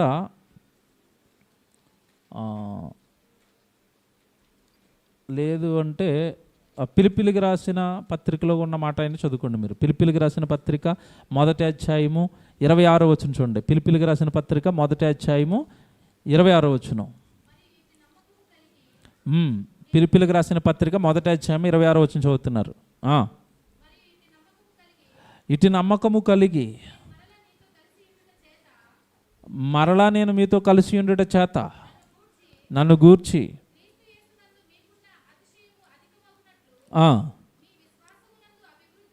చూసారా, మీ విశ్వాసమునందు అభివృద్ధియు ఆనందమును పొందు నిమిత్తము నేను జీవించి మీ అందరితో కూడా కలిసి ఉందునని నాకు తెలియదు. చాలండి. మీ విశ్వాసం ఏం చేయాలంటున్నాడు అక్కడ? అభివృద్ధి అంటే క్రైస్తవుడు దేంట్లో డెవలప్ అవ్వాలి? విశ్వాసంలో అభివృద్ధి, విశ్వాసంలో సాధకం, విశ్వాసంలో గొప్పవాడయ్యే పరిస్థితి నీకు రావాలి. విశ్వాసంలో నువ్వు ప్రాక్టీస్ చేయాలి. నేను ఇంకా దేవుడిని గొప్పగా నమ్మాలండి. విశ్వాసం అనేది దేవుడిని గొప్పగా నమ్మటం. దేవుడు నన్ను తీసుకువెళతాడు పరలోకానికి. యేసుక్రీస్తుల వారు 2వ రాకడలో రాబోతున్నాడు. ఇవన్నీ అదృశ్యమైనవి. వీటిలో దినదినము ఆసక్తి కలిగిన వాడవై, అభివృద్ధి కలిగిన వాడవై, నా ₹1000 ఇచ్చి దేవుడి కోసం పనిచేస్తానంటే కారణం నా ప్రభు వస్తున్నాడు నన్ను తీసుకెళ్ళడానికి. విశ్వాసంలో డెవలప్మెంట్. ఇకపోతే మీకు తెలిసిన చాలా, అంటే మీరు విద్యార్థులు కనుక విశ్వాసం గురించి మీకు సబ్జెక్ట్ తెలుసు. ఏంటి? క్రియలు లేని విశ్వాసము తెలుసు కదా ఈ సబ్జెక్ట్ మీకు. నేను విశ్వాసిని అంటే చెప్పుకుంటే కుదరదు. విశ్వాసివి అంటే ఖచ్చితంగా ఏమి ఉండాలి? క్రియలు ఉండాలి. ఏ మీటింగ్ పెడుతున్నావు, ఏ సభ పెడుతున్నావు, దేవుడి కోసం ఎలాంటి పని తీసుకుంటున్నావు, దేవుడి కోసం నువ్వు ఏం కష్టపడుతున్నావు, అది విశ్వాసం అంటే. ఒకవేళ ఆ క్రియలు లేకుండా నేను విశ్వాసినే అంటున్నావు అనుకోండి, అదేమైపోద్ది? మృతమైపోద్ది. కనుక దినదినము క్రియలు చేస్తూ నీ విశ్వాసాన్ని దేవుని ఎదుట డెవలప్ చేసుకో. అంటే విశ్వాసాన్ని ఏం చేయాలి? ప్రతిరోజు మనం సాధకం, ప్రాక్టీస్ ప్రాక్టీస్ ప్రాక్టీస్. ఇంకోటి చెప్పనండి, ఇక్కడ జాగ్రత్తగా వినండి. విశ్వాసం విషయంలో పరిస్థితి ఎలా ఉంటుందంటే, మనం బలహీనపడ్డాం అనుకోండి, మనతో పాటు చాలామంది బలహీనపడతారు. చాలామంది తెలియక చేస్తారు ఈ తప్పు. మీరు గుడికి వస్తున్నారండి, కాస్త మీరు విశ్వాసంలో సన్నగిల్లారనుకోండి, ముందు దేవుడి పనిలో ముందు ఉంటున్న మీరే సన్నగిల్లారనుకోండి, మిమ్మల్ని చూస్తున్న సంఘం కూడా ఏమైపోద్ది? బలహీనపడిపోతుంది. మీరు ఒక కుటుంబాన్ని తీసుకొచ్చారు దేవుళ్ళలోకి, మీరు సరిగా రావట్లేదు గుడికి, అలా ఏమైపోతారు చెప్పండి? చూసారా ఎంత ప్రమాదమో? మన విశ్వాసం సన్నగిల్లటం వలన మనతో పాటు మరొకరు కూడా నాశనానికి వెళ్ళిపోతారు. మీకు అర్థం అవ్వాలని చెప్తారు. ఇక్కడ నాయకుడికి ఈయన ఉంటాడు, ఈయన దినదినము ఆ విశ్వాసంలో అభివృద్ధి పొంది మనం ఇంకా చేయాలి అంటున్నాడు అనుకోండి, మీరు చక్కగా చేస్తారు. ఈయనలోనే సన్నగిలింది అనుకోండి, మీ పరిస్థితి ఏంటి చెప్పండి? ఈరోజు చాలా సంఘాల పరిస్థితి అదే. పురుగొల్పటం లేదు నాయకులు. అంటే విశ్వాసంలో వాళ్ళు కూడా ఏమయ్యారు? సన్నగిల్లారు. కనుక విశ్వాసాన్ని అభివృద్ధి చేసుకోవడానికి రోజు మనం ఏం చేయాలి? సాధకం చేయాలి. ఒకటైంది, టైం 2 అయింది. ఏమండి? విశ్వాసమునందు సద్గుణమా? నెక్స్ట్ 2 చూడండి. మీరు అక్కడ వచ్చిన దగ్గర చేపెట్టుకోవాలి. విశ్వాసమునందు సద్గుణము. ఇది చెప్పుకుంటూ వెళ్తానండి, రాసుకోండి, ఇక్కడ ఆలస్యం అవుతుంది. విశ్వాసమునందు సద్గుణము అన్నాడు కదా. సద్గుణము అంటే ఏంటి? విడగొట్టాలి. సత్యము ప్లస్ గుణము ఈజ్ఈక్వల్ టు సద్గుణము. సత్యము అంటే వాక్యం. వాక్యానికి సంబంధించిన గుణగణాలు నీలోకి రావాలి. ఏంటండి వాక్యానికి సంబంధించిన గుణాలు అంటారా? ఏదో చెప్తున్నాడు కదా అన్నయ్య, ఫస్ట్ ప్రసంగం మీరు కరెక్ట్గా విన్నారు లేదో. ఎవరైనా మన చీ అన్నారనుకోండి, మనం 10 చీలు అంటాం. వాక్యం ప్రకారం అనాలా అనకూడదా? అది లోకంలో ఉన్నప్పుడు నీ గుణం అది. నన్ను ఎవడేమన్నా నేను ఊరుకోను అంటావు. దేవుళ్ళలోకి వచ్చిన తర్వాత నోరుమే ఊరుకో అంటాడు దేవుడు. అంటే ఇప్పుడు గుణం మారాలా మారకూడదా? మారాలి. అక్కడ ఉన్నప్పుడు, నువ్వు లోకంలో ఉన్నప్పుడు నిన్ను ఎవడైనా శపిస్తే నువ్వు 10 శాపాలు ఇస్తావు. కానీ బైబిల్లోకి వచ్చిన తర్వాత నిన్ను ఎవడైనా శపిస్తున్నాడా? వాడు ఏం చేయమన్నాడు పౌలు గారు? దేవుడికి స్తోత్రం అనాలి. ఆడు నిన్ను తిడుతుంటే దేవుడు నిన్ను ఆశీర్వదించునుగాక అనాలి. ఇది దేవుడిలోనికి వచ్చిన తర్వాత మారవలసిన గుణం. అంత చూసారా? అలా బాగుంది చూసారా? సద్గుణము అంటే నువ్వు లోకంలో ఉన్న నీ గుణగణాలని వదిలేసేయి. క్రీస్తులోనికి వచ్చిన తర్వాత వాక్య సంబంధమైన గుణము నీకు రావాలి. తండ్రి వీరేం చేయుచున్నారు, వీరు ఎరగరు కనుక వీరిని క్షమించు. క్షమాగుణం నీలోకి రావాలి. ఒకప్పుడు పగ ఉండేది, ఒకప్పుడు ఈర్ష్య ఉండేది, ఒకప్పుడు కోపం ఉండేది. ప్రభువులోకి వచ్చావా? గుణం మారిపోవాలి. తండ్రి వీళ్ళు ఏం చేస్తున్నారు, వీళ్ళు ఎరగరు కనుక వీళ్ళని ఏం చేయాలి? క్షమించు. ఇక్కడ టాప్ సీక్రెట్ చెప్పనా? నెట్లో పాట ఉందండి, వీలైతే వినండి. తర్వాత 2 పాటలు ఉంటుందండి. క్షమిస్తేనే క్షమించబడతామా అని టైటిల్ పెట్టి 2 గంటలు చెప్పాను. క్షమిస్తేనే క్షమించబడతాం. ఇప్పుడు అవతల సహోదరుడు ఏదో మీకు తప్పుతం చేశాడు, ఏదో మిమ్మల్ని అనేసాడు, లేదా ఏదో మీకు అన్యాయం చేశాడు, పోన్లే అని క్షమించావు అనుకోండి, నువ్వు వాడిది 1 క్షమిస్తే దేవుడు నీవి 100 క్షమిస్తాడు. నువ్వు వాళ్ళు 1 పట్టుకుంటున్నావు అనుకోండి, నీకు ఎన్ని ఉంటాయో నీకు తెలిసేగా. అటన్నిటిని దేవుడు పట్టుకుంటే, అందుకే అంటున్నాడు వాడిని నువ్వు క్షమిస్తే నేను నిన్ను. ఎలాగుంది? సూపర్. ఇది మనకు తెలియదు, అందుకే నువ్వు నన్ను అంటావా అని రగులుతూ ఉంటారు చాలామంది. తెలియదండి పాపం, వాక్యం తెలియక. సద్గుణము అంటే వాక్య సంబంధమైన గుణగణాలు నీలోకి వచ్చాయా? 2ది అయిపోయింది, 3 చెప్తున్నాను. సద్గుణమునందు జ్ఞానమును అనందా. జ్ఞానం అనగానే వాక్యం అండి. లోక జ్ఞానం వేరు, దైవ జ్ఞానం వేరు. మీరు పాఠాలు వినుంటారని ఇవన్నీ అనుకుంటున్నాను నేను, అందుకే చెప్పుకుంటూ వెళ్తున్నాను. జ్ఞానం అనగానే లోక సంబంధమైన జ్ఞానం కాదండి. ఎందుకంటే పౌలు గారు అంటారు, ఈ లోక జ్ఞానమును దేవుడు వెర్రితనంగా చూస్తారు. అది జ్ఞానం ఏంటి? మీ పిల్లలకి మీ స్కూల్లో నేర్పిస్తున్న జ్ఞానం అనుకుంటున్నారా? ఒకవేళ జ్ఞానం అనుకుంటే మీ పిల్లలు స్కూల్కి వెళ్ళి వచ్చిన పిల్లోడిని 3వ తరగతి కానీ 4వ తరగతి పిల్లోడిగా నిలబెట్టి, ఒరే మనిషి ఎలాగొచ్చాడు అని అడుగు. కోతి నుండి వచ్చాడు డాడీ అంటాడు. అది కోతి జ్ఞానం. బైబిల్ నేర్చుకుంటున్న సండే స్కూల్ పిల్లోడిని అడుగు, మనిషి ఎలా వచ్చాడు డాడీ అని అడుగు. ఆదాము నుండి వచ్చాడు, దేవుడు చేశాడు. ఏది బాగుంది రెండట్లో? కోతి బాగుందా, ఇది బాగుందా? అది జ్ఞానం కాదు. అందుకే అంటున్నాడు దేవుడి లోక జ్ఞానమును. మీరు ఇంకోటి చెప్పనండి, మీరు ఆశ్చర్యపోతారు, పొంగిపోతారండి. లోక జ్ఞానం వెర్రా. ఇది చాలామందికి రుచించక మన యూనివర్సిటీ నుంచి బయటకు పోయిన వాళ్ళు అలాగే చెప్తారండి, లోక జ్ఞానం వెర్రేటి, ర్యాకెట్ వెర్రా అంటున్నాడు ఒక ఆయన. వెర్రుబాగులోడు. ఒరే వెర్రుబాగులోడా, ర్యాకెట్ వెర్రే. ఎందుకు వెర్రో చెప్తాను వినండి. ఎందుకు వెర్రో చెప్తాను చూడండి, వినండి. ర్యాకెట్ అలాగే వెళ్ళిపోతుందండి ఆకాశంలోనికి. జాగ్రత్తగా వినండి.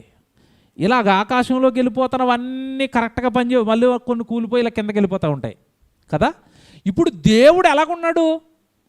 ఆకాశం నా సింహాసనము, భూమి ఆకాశం కూర్చునే కుర్చీ అండి. ఈడు ఆకాశంలోకి ఇదిగో ఇది ఇలా పంపిస్తున్నాడు.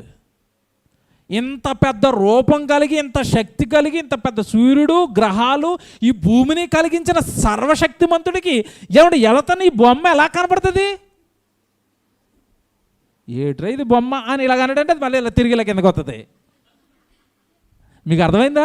పిల్లలు చిన్నప్పుడు అండి, నాన్న నాకు బొమ్మలు కావాలి, నాకు కారు కావాలంటే ఆడికి మీరు ఏమైనా ఇప్పుడు షడ్రకాన్ని నడుపుతున్న కారు కొనిస్తారా? ఏ కారు కొంటారు? బొమ్మ కారు. ఆడు పట్టుకుంటూ అని ఆట ఆడతాడు. నా కారు అది కారా? ఆడుకోపోరా. నువ్వు కనిపెడుతున్న ర్యాకెట్, నువ్వు కనిపెడుతున్నావని దేవుడు అన్నాడు, ఆడుకోపోరా. మీకు అర్థమైందా? చిన్నపిల్లలు ఇసుకలో ఆటలాడుతున్నప్పుడు ఆడు కాలు మధ్యలో పెట్టి ఇసుక అంతా పైన వేసి కాలు బయటకు లాగి డాడీ ఇల్లు కట్టాను అంటాడు. తండ్రి ఏమనాలి? అమ్మ ఇల్లు కట్టేవారా, గృహప్రవేశం చేద్దాం పదా అంటాడా? పోరా ఆడుకోరా. నువ్వు కడుతున్న బిల్డింగులు, నువ్వు వేస్తున్న ర్యాకెట్లు దేవుడికి ఎలాగున్నాయి? ఆడుకోరా. అందుకే ఈ లోక జ్ఞానమును దేవుడు ఆడుకోండి, అది జ్ఞానం అనకండి. అర్థమైందా? జ్ఞానం అంటే సర్వాన్ని కలిగించిన సర్వేశ్వరుని మాట, వాక్యం. ఇది జ్ఞానం. కలిగించిన ప్రకృతిలో ఏదో ఒక చిన్నది పట్టుకో జ్ఞానం అంటే, నేను అదే అంటాను, ఆడుకోపో. దేవుని పిల్లరా, జ్ఞానం అనగానే వాక్యం అండి.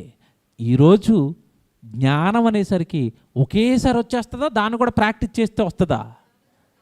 26, 27, 28, 29, 72, 82 జరిగితే కానీ మీకు ఏం రాదు. కనుక భక్తిని ప్రాక్టీస్ చేయటంలో ఒకటే జ్ఞానాన్ని నేర్చుకోవటం. స్టార్టింగ్లో ఒక్కడ చెప్పాను, తర్వాత గంటన్నర తర్వాత అన్నాను కదా, అయిపోయింది గంటన్నర. గుడికి వచ్చేటప్పుడు మీరు ఏం కోరుకుంటున్నారు దేవుణ్ణి? నాకు అది దేవా, ఇది దేవా కాదు. ఇది ఒక సాధకశాల. ఇక్కడికి వచ్చి మీరు విశ్వాసాన్ని డెవలప్ చేసుకోవాలి. ఇక్కడికి వచ్చి మీరు జ్ఞానాన్ని నేర్చుకోవాలి. ఇక్కడికి వచ్చి మీరు విశ్వాసాన్ని డెవలప్ చేసుకోవాలి. ప్రాక్టీస్ చేయడానికి రండి ఇక్కడికి, గుడికి. భక్తికి కావలసినవన్నీ ఇక్కడే మీకు దొరుకుతాయి. వీటిని ప్రాక్టీస్ చేయడానికి మీరు ఏం చేయాలి? గుడికి రావాలి. మనం ఎందుకు వస్తున్నాం కూడా మనకే తెలియదు. అందుకే చెప్పాను స్టార్టింగ్లో గంటన్నర తర్వాత అర్థమవుతుందని. ఇక్కడ లేఖనాల పరిశోధన సదస్సులు పెట్టడం లేదనుకోండి, మీకు ఈ వాక్యం తెలుస్తుందా? తెలీదు. కనుక వాక్యం జ్ఞానం అనేది ఒకే రోజు రాదు. ప్రాక్టీస్. జయశైలి గారు తండ్రి గారు ఎప్పటికీ అంటాడు, బైబిల్ ముందు నేను విద్యార్థినే. ఆయనే విద్యార్థి అంటే మనం ఏంటో చెప్పాలి. ఇప్పుడుగా 25 సంవత్సరాలు ప్రాక్టీస్ చేసి ఇంత మహాజ్ఞానాన్ని ప్రపంచానికి చెప్పి నేను ఇంకా బైబిల్ ముందు విద్యార్థినే. చూసారా? జ్ఞానాన్ని దినదినము ఏం చేయాలి? నేర్చుకోవాలి. నెక్స్ట్ది ఇప్పుడు అందరికీ అవసరమైంది ఉంటుంది అక్కడ, ఆశ నిగ్రహము. అంటే అర్థం ఏంటి? లోక సంబంధమైన ఆశలను నిగ్రహించుకొని నిలబడటం. యోసేపు ముందు దెయ్యం ఒకటి పెట్టింది. ఎవరిని పెట్టింది? పోతిఫరు భార్యను పెట్టింది. నాకు ఇష్టమే, నువ్వు వచ్చేసే పాపం చేద్దామంటుంది ఆవిడ. అలాంటి అవకాశం ఈరోజు యువతకి ఎవరైనా ఇచ్చారనుకోండి, ఏం చేస్తారు వీళ్ళు? ఖచ్చితంగా పాపం చేస్తారు, వ్యభిచారం చేస్తారు. యోసేపు అంటున్నాడు, ఇది నా పరలోకంలో ఉన్న కన్న తండ్రి దృష్టికి ఇది పాపం. ఏమంటే అతను యవ్వనస్తుడు కదా, అతని శరీరానికి కోరికలు ఉండవా? ఏం చేస్తున్నాడు దాన్ని? నిగ్రహం. ఆశ, నిగ్రహం. నీ శరీరంలో ఉన్న వాటన్నిటికీ నువ్వు ఎక్కడ బలహీనుడివో చూసి అది నీకు ఆశగా దెయ్యమేస్తుంది. అపోస్తులు 12 మందిని చూస్తుంది, ఎవరిని పడగొట్టాలంటే వీడు దొరికేసాడు అమాయకుడు. ఎవరు? యోధాగాడు. ఏమి లేదు ప్రభా, వీడికి వెండేస్తే పడిపోతాడు. ఊరు వెండా? 30 వెండి నాణాలు ఇసరగానే ఇస్కరియోతు యోధాగాడు అవుట్. గ్యాజ్ ఏమన్నాడు ఇంద్రగాని 2వ సెషన్లో ఆడిని ఎత్తుతాను, ఆడుకో చిన్న మూట ఇస్తే ఆడవుట్. అక్కడ బిలాం అవుట్, అననీయ సప్రాలు అవుట్. దేనికోసం? డబ్బు కోసం అండి. ఆశ, నిగ్రహం. నాకున్న దాంట్లో ఉంటే చాలు, నేను ఉన్న దాంట్లో తింటాను, ఉన్న దాంట్లో ఉంటాను, దేవుడు పని చేసుకుంటాను. ఎలాగుంటుంది ఇది? అన్నయ్య ఏదో మరి ఉంటున్నామో లేదో అన్నట్టుగా ఉంది. ఇంక మరి ఒక నిర్ణయం తీసుకున్నాం చెల్లి నేను కలిపి. ఏంటి? హైదరాబాద్ వెళ్ళిపోదాం అనుకుంటున్నాం. ఇలాంటి మాటలు వింటే చాలా కోపం వస్తుందండి మాకు. సంఘాన్ని విడిచిపెట్టి, సహోదరులను విడిచిపెట్టి బ్రతకటానికి మరో చోటకి వెళ్ళిపోతావా? అక్కడికి వాక్యం దొరకకపోతే, అక్కడికి సంఘం దొరకకపోతే, అక్కడ ఇలాంటి సత్య సంబంధమైన మాటలు దొరకకపోతే ఆత్మ నరకానికి వెళ్ళిపో. పర్వాలేదు అన్నయ్య, మేము లోకంలో మాత్రం బాగుండాలి. ఏమనాలి దీన్ని? ఏమనాలి ఇది? ఆశ, దురాశ. వాక్యం దొరుకుతున్నప్పుడు, చక్కటి ఇలాంటి సంఘం దొరుకుతున్నప్పుడు, ఇలాంటి సెమినార్లు జరుగుతున్నప్పుడు, అమ్మో నేను ఏదో నా కడుపు మట్టుకు సంపాదించుకోవాలి, నేను బట్టల మట్టుకు సంపాదించుకోవాలి, సంఘంతో నేను ఎప్పుడూ ఉండాలి, జరుగుతున్న కార్యక్రమాల్లో నేను పని చేయాలి, నా పరలోకంలోకి నేను వెళ్ళిపోవాలి. చూసారా? ఆశ, నిగ్రహం. ఇది లేకపోతే పడిపోతాం. ఇది కూడా ప్రాక్టీస్ చేస్తే వస్తుందా? ఒక్క రోజులో వస్తుందా? చిన్న చిన్నవి పడతాయి మనకి, పడిపోతాం. ఇక్కడ కొట్టేసాడు ఇటు నన్ను అని మళ్ళీ లేస్తాం. పట్టం లేవటం. చాలామంది చూడండి, గుడికి మాయమైపోతారు 6 నెలలు, మళ్ళీ ప్రత్యక్షం అవుతాడు. తమ్ముడు ఏమైపోయావు? ఇలా బుర్రగోగుతూ ఉంటాడు. అర్థమైపోయింది, లాగేసింది అది. ఏదో ఆశపెట్టి తీసిపోయింది సంఘంలోంచి, మళ్ళా వచ్చాడు తిరిగి ఏమంటే తప్పిపోయిన కుమారుడు వచ్చినట్టు. ఇలాంటివి మీ జీవితంలో ఎన్నో జరుగుతున్నప్పుడు దీన్ని మీరు ఏం చేయాలి? సాధకం చేసి, అమ్మో ఈసారి సైతాన్ గడికి నేను దొరకకూడదండి, ఆడు ఎన్నేసినా సరే నిలబడిపోవాలండి. ఒక రోజులో వస్తుంది ఇది? రాదు. నెక్స్ట్ ఆశా నిగ్రహం తర్వాత సహనము. ఎవరికి లేనిది ఇదేనండి. సహించుకోవటం, శ్రమను సహించుకోవటం, సహోదరుని సహించుకోవటం, కుటుంబ శోధనను సహించుకోవటం ఉందా? సహనము అన్న పదవి అనగానేనండి గుండె అలాగ అయిపోద్దండి నాకు. సహనము. ఎందుకంటే అది ఎవరిలోనూ కనపడదు. చిత్రం ఏంటంటే, మరి చెప్పకూడదు, క్రైస్తవ కుటుంబంలో ఉన్న స్త్రీలండి బైబిల్ ప్రకారం ఎలాగుండాలి? చక్కగా ఇలా ముసిగేసుకొని సహనంతో లోబడుతూ ఇలా ఉండాలి.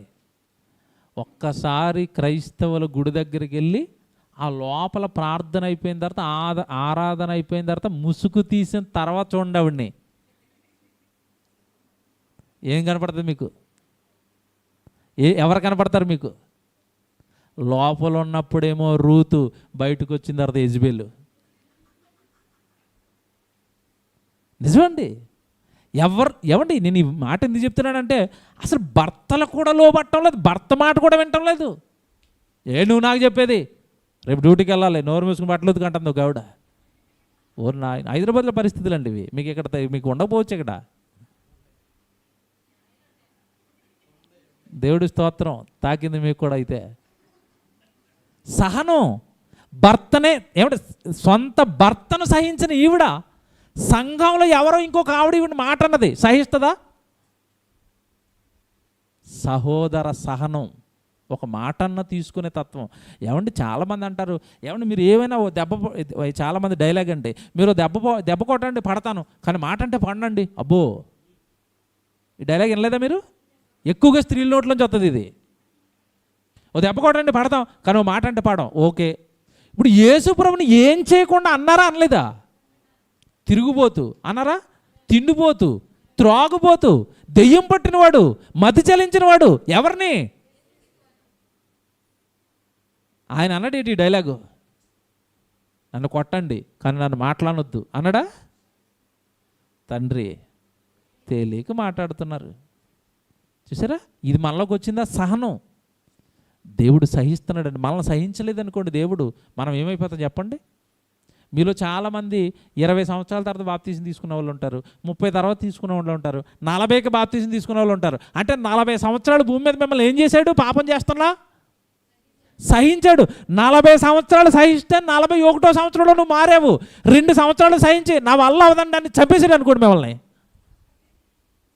నరకానికి పోవు మనం.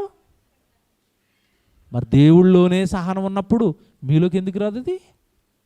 ఇవన్నీ పెద్ద పెద్ద పాఠాలండి, మీకు ఓరల్గా చెప్పుకుంటూ వెళ్తున్నాను. దీనికి సంబంధించిన రెఫరెన్సులు 100లో ఉన్నాయి బైబిల్లో. మరి తర్వాత చదువుకోండి. నేను చెప్పింది అంతా మనసులో పెట్టుకున్నప్పుడు బైబిల్ చదువుకోండి. ఎన్ని ఎదురవుతాయి మీకు. సహించుకోవాలి, సహోదరుని సహించాలి, శ్రమ సహించాలి. సహనం మనలో లేకపోతే మనకి పరలోకమే రాదు. యోబు గారు సహనం జ్ఞాపకం చేసుకోనండి, ఎలాగుంది? సహనంలో టాప్ అండి ఆయన. అన్నీ పోయినా దేవుడికి స్తోత్రం. మనకు అన్నీ ఉన్నా దేవుడి దగ్గరికి మేము రాము. ఇది మనం దేవుని పిల్లరా. సహనం భక్తికి కావలసిన వాటిల్లో ఒకటి. నెక్స్ట్ చూడండి, భక్తి. ఇది మీకు తెలిసి చెప్పేశాను. నెక్స్ట్ది సహోదర ప్రేమ అని ఉంటుంది. ఏముండాలంట? భక్తిపరుడికి ఉండవలసింది ఏంటి? గట్టిగా చెప్పండి అందరూ, మళ్ళా చెప్పండి. Very good. ఉందా? సహోదరుని ప్రేమిస్తారా? ఎక్కువ శాతం సేవకుల దగ్గరికి వచ్చే గొడవలు ఎలా ఉంటాయి తెలుసండి? అన్నయ్య ఎందుకు రావట్లేదు తమ్ముడై నన్ను అడుగుతాడు. ఆయన అంటాడు, ఆయన వస్తే నేను రాను. ఎక్కడికి? సంఘానికి. ఇప్పుడు నేను మాట్లాడుతాను, సంఘంలో ఆయన కూర్చున్నాడు, ఆయనకి నీ గొడవ వచ్చింది, ఆయన వస్తే నువ్వు రావు. Very good. నేను అడిగేది ఏంటంటే, ఇప్పుడు ఆయన ఉంటున్న ప్లేసులో నువ్వు ఉండవు కదా, ఆయన నడుస్తున్న రోడ్డు మీద నట్టమాని, ఆయన పట్టుకుంటున్న కుళాయి దగ్గర నువ్వు నీళ్ళు పట్టుకోవడం మాని. ఇక్కడ కాంప్రమైజే, కానీ ఎక్కడ కాంప్రమైజ్ ఎవరు? ఇక్కడ. ఏంటండి ఇది?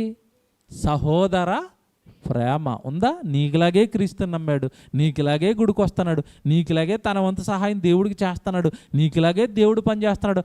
అమ్మాని ఎంత ప్రేమ పుట్టాలండి వాళ్ళ మీద. పక్క సహోదరుడు అంటే ఎంత ఇష్టం ఉండాలండి. దైవజనులు అంటే ఎంత ఇష్టం ఉండాలండి. మీకు సేవ చేస్తూ మీకు వాక్యాన్ని చెబుతున్న దైవజనులు అంటే ఎంత ఇష్టం ఉండాలండి, ఎంత ప్రేమ ఉండాలండి. వాళ్ళ జీవితాలను పరంగా పెట్టి మాకు వాక్యం చెప్పి మమ్మల్ని పరలోకానికి నడిపిస్తున్నారండి. ఎంత ప్రేమ ఉండాలండి సాటి సహోదరుడు పట్ల, సంఘం పట్ల, సేవకుల పట్ల. ఈ ప్రేమ, సహోదర ప్రేమ మనలో లేకపోతే మనకి పరలోకం రాదు. ఇది చాలా పెద్ద పాఠం సహోదర ప్రేమ గురించి. ఒక్క వచనం చూపించాలండి. ఒక వచనం అయితే దీని గురించి చూపిస్తాను. పేతురు గారు రాసిన మొదటి పత్రిక 1వ అధ్యాయము 22వ వచనం ఒకసారి మీరు చూడండి. పేతురు గారు రాసిన మొదటి పత్రిక 1వ అధ్యాయము 22వ వచనం. మీరు క్షయబీజము నుండి కాక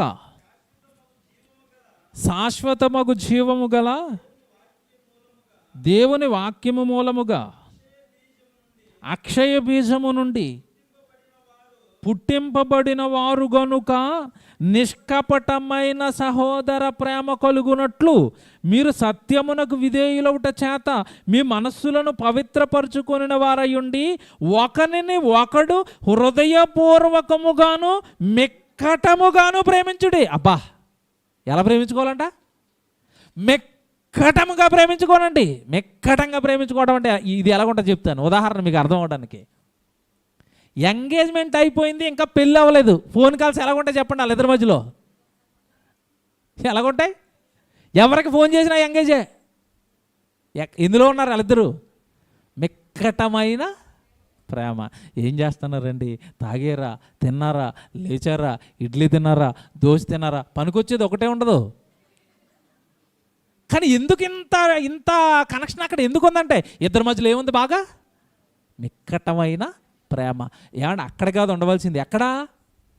నీ పక్కనే కూర్చుంటుంది కదా అక్క, నీ పక్కనే కూర్చుంటుంది కదా మీ చెల్లి, నీ పక్కనే కూర్చున్నాడు కదా నీ తమ్ముడు, నీ అన్న.